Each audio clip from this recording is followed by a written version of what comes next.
Hello guys! So, ito na naman yung next vlog ko. Kwekwento ko lang yung kung anong nangyari doon sa hospital noon. So, yun nga, 'di ba nanganak ako?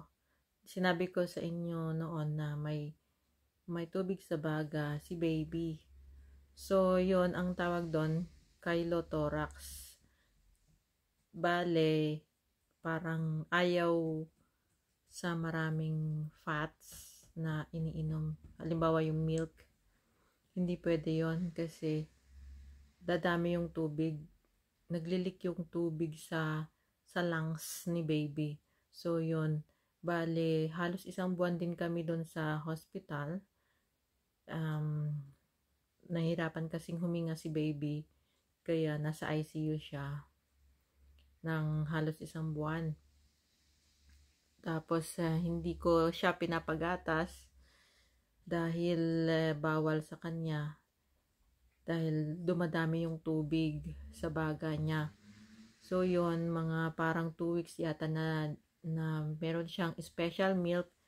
And then nung nagkaroon na siya nung naka-recover na siya, yun, unti-unti inintroduce namin yung breast milk sa kanya. So ngayon, pwede na yung regular milk tsaka breast milk. So nagko-combination ako ng breastfeeding ngayon tsaka sa milk powder, kasi doon sa halos isang buwan niya sa hospital, syempre parang nasanay siya sa bote.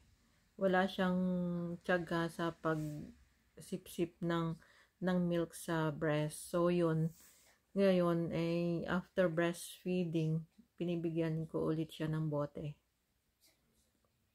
Nagtitimpla ulit ako ng gatas. So yun guys, bale recovered na siya si baby. Okay na. Thank you Lord naman. So ang stress ko naman ngayon is syempre busy na, nandito na sa bahay, daming lampin kasi gumagamit ako ng lampin.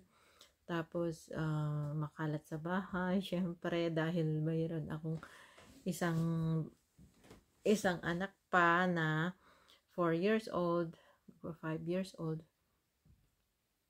So yun, bali dalawa na yung anak ko, and yeah.